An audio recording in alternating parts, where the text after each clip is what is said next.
की 100 दिवस शेळ्यांचं जगण्यापेक्षा शेळीचं जगण्यापेक्षा एकच दिवस पण वाघाचं जगा. हुकुमशाह कोणी असला तरी एक ना एक दिवस त्याला जावंच लागतं. मग घालून घे स्वतःला गोळी आणि त्याला सुद्धा आत्महत्या करावी लागली. हा हुकुमशाहचा शेवट असतो. आदरणीय पवार साहेब, जावेदजी, साकेत बसलेत, प्रकाशक बसलेत. मी त्यांना मगाशी म्हटलं की त्यांचं नाव ऐकल्यानंतर संजयनी प्रकाशक चांगले निवडले. मी माझं मनोगत किंवा जे काही बोलायचं आहे त्याला सुरुवात करण्याच्या आधी खास करून संजयच्या कुटुंबियांना धन्यवाद म्हणण्यापेक्षा त्यांचं ऋण कसं व्यक्त करायचं. संजयची आई, वहिनी बसल्या तिकडे, दोन्ही मुली आहेत, जावई बापू आहेत, दोन्ही भाऊ, त्यातल्या सुनील इकडे आहे. कारण घर जर का ढेपाळलं तर लढवया लढूच शकत नाही. आणि संजयच्या आईनी आणि साहजिकच सर्व कुटुंबियांनी जे काही धाडस दाखवलं त्या धाडसाला तर सीमाच नाहीये.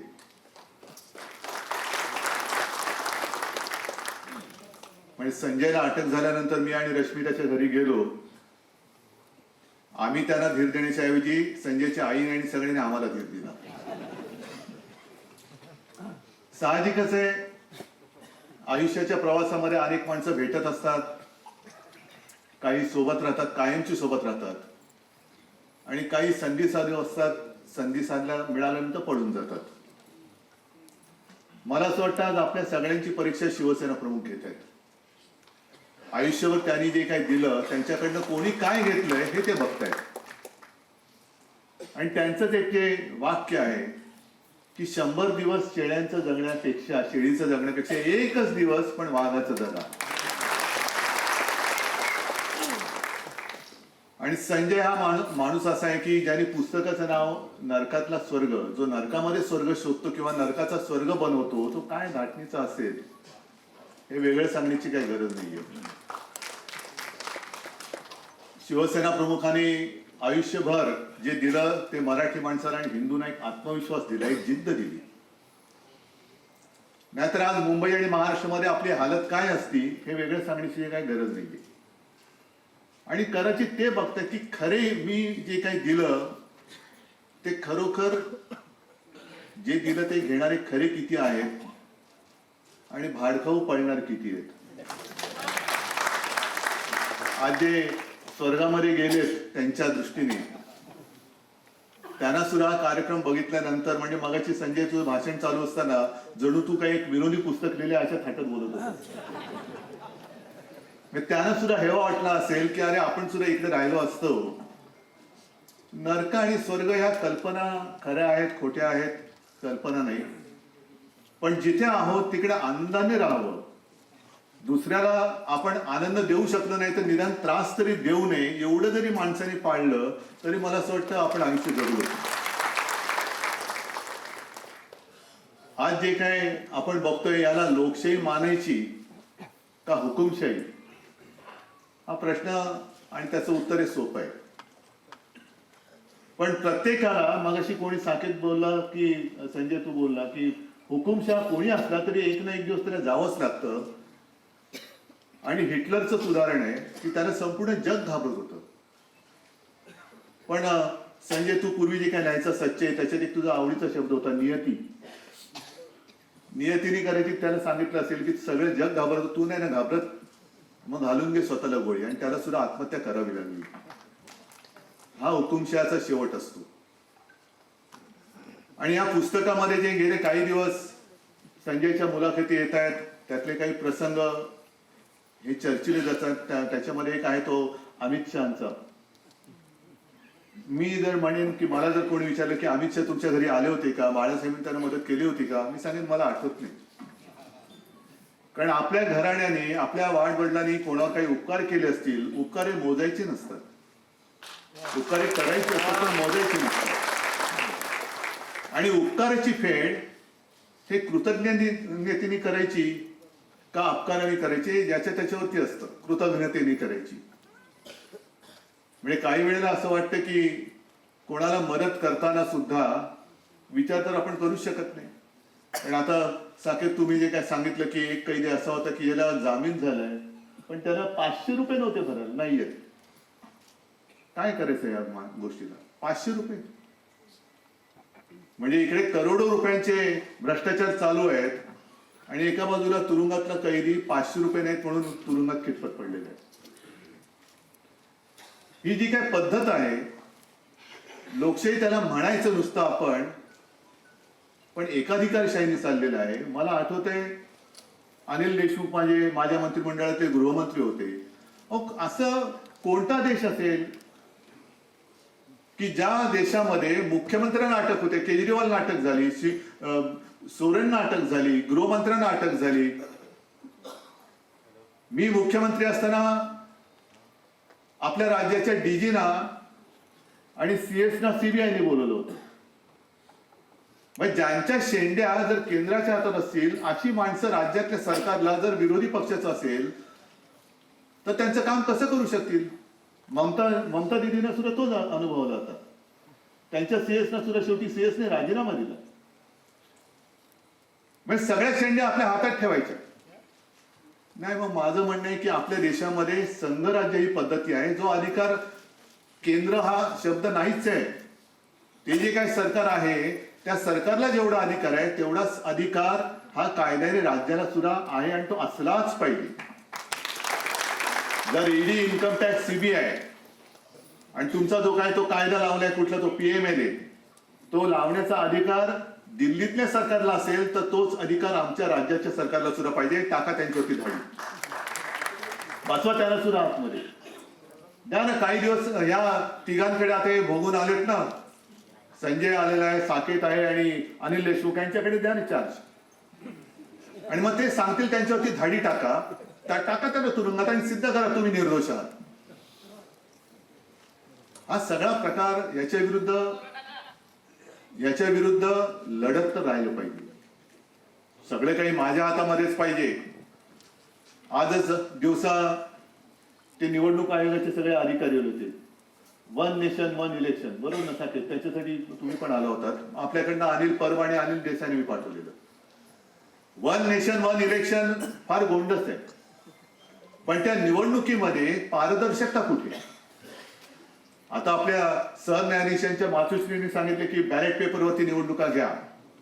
बघू, घ्या ना, एकदा तर घ्या ना. यातला संशय जर का मोकळा करायचा असेल तर एक तरी निवडणूक ही देशामध्ये बॅलेट पेपरवरती घ्या आणि मग तुमची किमती वाढवा. पण ते होणार नाही. मग दुसरा विषय मी असताना मांडायला सांगितला की 1 नेशन 1 इलेक्शन मध्ये मग सगळ्यांना एका पातळीवरती उभे करा. कारण 1 नेशन म्हटल्यानंतर त्या नेशनचा प्राईम मिनिस्टर आहे, देशाचा पंतप्रधान आहे. आणि देशाचा पंतप्रधान एका पक्षाचा प्रचारक होऊ शकत नाही, होता कामा नये. एक तर त्यांनी प्रचारक होता कामा नये आणि जर प्रचार करायचा असेल तर स्वतःच्या पक्षाबरोबर इतर पक्षांचा आणि अपक्षाचा सुद्धा उमेदवाराचा प्रचार त्यांनी केला पाहिजे. तर मी म्हणेन लोकशाही आहे. नाहीतर हे आपले फिरतायत. मला स्वतःला अनुभव आलेला, पवार साहेब तुम्हालाही आला असेल. पंतप्रधान उडतायत म्हणून एअरस्पेस ब्लॉक करून ठेवले. नाही, तुमचं विमान उडवायचं नाही, हेलिकॉप्टर उडवायचं नाही, रस्ते ब्लॉक करून ठेवलेत का? पंतप्रधान येणार आहेत. मग आमच्या सभा चुकल्या तरी चालतायत, पण त्यांची सभा झाली पाहिजे. आणि 1 नेशन 1 इलेक्शन, ह्या काही गोष्टी ज्या आहेत ह्या तोडून मोडून टाकाव्याच लागतील. अमित शहाबद्दल सुद्धा जे काय म्हटलं जाते काय, मी त्यांना सांगते की कशासाठी तुम्ही आम्हाला एवढा दुश्मन समजताय? आम्ही विरोधी म्हणजे कोणाचे विरोधी? तुमची आणि आमची मतभेद झाले, मतं पटत नाही. तुम्ही जे काय तुमचं तथाकथित बुरसटलेले हिंदुत्व, ते हिंदुत्व मी मानायला तयार नाही. आमचं हिंदुत्व हे देशासाठी, राष्ट्रीयत्व हेच आमचं हिंदुत्व आहे.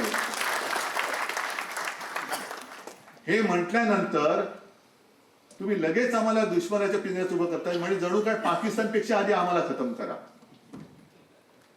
हे पाकिस्तान राहिला बाजूला, त्याच्यावर पुन्हा जैसे जावेद जी आपने कहा ना, एक 8-15 दिन में हिंदुस्तान पाकिस्तान की क्रिकेट मैच होगी और उसमें हमारे गृह मंत्री का बेटा भी जाएगा देखने के लिए. मरायचं आपल्या सैनिकांनी.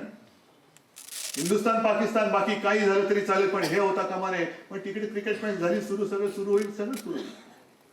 नाही, काहीतरी एक धोरण ठरवा. तुम्ही शिवसेनेला संपवायला निघालात, हा काही पहिला प्रयत्न नाहीये शिवसेनेला संपवण्याचा. आता संजय, तुझ्या पुस्तकात जो अर्थरोडचा जो उल्लेख आहे, त्यावेळेला म्हणजे 69 साली शिवसेना प्रमुखांना सुद्धा येरवडा आणि अर्थरोड मध्ये ठेवलं गेलं होतं. त्यांना सुद्धा 100 दिवस तुरुंगवास झाला होता. आणि 69 सालची परिस्थिती फार भयानक होती. सीमा प्रश्नाचा विषय होता. मोरारजीभाई उपपंतप्रधान होते आणि ठरलं असं होतं की मोरारजीभाई येणार, त्या माईम चर्च आणि बस डेपोच्या मध्ये त्यांच्या गाड्यांचा ताफा थांबणार, एक निवेदन त्यांना देणार शिवसेनेतर्फे, शिवसेना प्रमुख आणि सगळे शिवसेनेचे नेते, आणि ते निवेदन घेऊन ते भुरकन निघून जाणार. शिवसैनिक जमले होते. मला आठवतंय, कारण का तर त्यावेळेला जी आमची गाडी होती अँबॅसेडर, त्या गाडीमध्ये मी आणि माझी माँ होतो. पण त्या गाड्यांचा ताफा आला आणि न थांबता तडातड उडवून, म्हणजे आपले अशोक तरंबेळकर होते, त्यांना फोटोग्राफरला उडवून गेले. आणखीन एका शिवसैनिकाच्या पोटावरनं त्यांचं चाक, गाडीचं चाक गेलं आणि तुफान लाठीचार्ज सुरू झाला. मग अश्रुधुराच्या नळकांड्या, सगळं काही एकदम जणू काय असं युद्धच पेटले तिकडे. मग आम्ही गाडीत बसलो आणि घराकडे निघाल्यानंतर त्याच वेळेला, म्हणजे रात्री किती वाजले होते कल्पना नाही मला, पण शिवसेना प्रमुखांनी मला सांगितलं, महाबाई माझी बॅग भरून तयार ठेवा, उद्या सकाळच्या आत आम्हाला उचलणार. आणि सकाळ झाल्यावरती बघतो तर पहाटेच्या वेळेला शिवसेना प्रमुखांना अटक झाली. सगळे शिवसेना नेते तुरुंगात, अनेक शिवसैनिक तुरुंगात. म्हणजे शिवसेना ही जवळपास 3 महिने नेतृत्वहीन होती, तरी सुद्धा शिवसेना ही नुसती राहिली नाही, तर तरारून उठली आणि त्याच्यानंतर सत्ताधारी झाली. आणीबाणीच्या वेळेला सुद्धा तेच झालं. म्हणजे आणीबाणीच्या वेळेला सुद्धा रजनी पटेल होते. म्हणजे हा एक योगायोग आहे.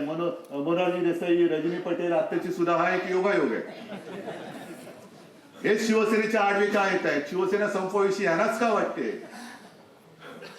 पण तुरुंगात असताना शिवसेना प्रमुखाने एक लिहिलं होतं की शिवसेनेवर वरवंटा का फिरतोय? कारण शिवसेना हे मराठी माणसाचं हित जपते म्हणून फिरते. तर 75 साली सुद्धा हेच झालं होतं. रजनी पटेलने सांगितलं होतं की गपगुमानपणाने तुमची शिवसेना काँग्रेसमध्ये विलीन करा, नाहीतर तुम्हाला तुरुंगात टाकावं लागेल. आणि शिवसेना प्रमुखांनी त्यांना उत्तर दिलं होतं की ज्या क्षणी तुम्ही मला तुरुंगात टाकाल, त्या क्षणी बाहेर तुमची अंत्ययात्रा निघालेली असेल. हे पाहिजे ना. आणि तेच मला असं वाटतं, मी मगाशी बोललो की शिवसेना प्रमुख आपली परीक्षा घेत आहे की हे त्यांनी जे काही दिलं ते किती जणांनी घेतलं. आणि तसं जर का पाहिलं तर संजय, आज नक्की तुझा शिवसेना प्रमुखांना अभिमान वाटला असतो. आज हे सगळे शिवसैनिक सोबत आहेत. या अशा असंख्य लढाया लढतच आपण इथपर्यंत आलेलो आहोत. आणि लढायला अनेक जण तयार आहेत. जे मी मगाशी म्हटलं की हे पुस्तक वाचल्यानंतर तुरुंग या विषयाची भीतीच लोकांच्या मनातली निघून जाईल. आणि ते काम तू चांगल्या पद्धतीने संजय पुस्तकाने केले. आज आपल्याला सगळं बरं वाटतंय.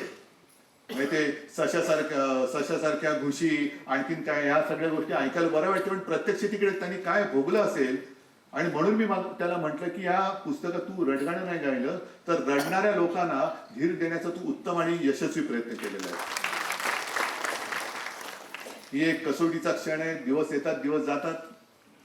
पवार साहेब, आपण जे म्हणालात की सरकार येतं, सरकार जातं, हे सरकार सुद्धा उद्या जाणार आणि ते आपल्याला घालवावंच लागेल. केवळ कोणाला काय व्हायचंय, मला हे व्हायचंय, मला ते व्हायचंय म्हणून नाही, तर ज्यांनी आपल्या देशाला, म्हणजे स्वर्गासारखा आपला जो देश आहे, त्या देशाचा आणि त्या स्वर्गाचा नरक करण्याचा जो प्रयत्न चालू ठेवलेला आहे, त्यांना नरकात टाकण्यासाठी म्हणून आपल्याला लढावंच लागेल. आणि नुसतं लढावंच नाही तर जिंकावंच लागेल. आणि ती जिंकण्याची उर्मी या पुस्तकाने दिलेली आहे.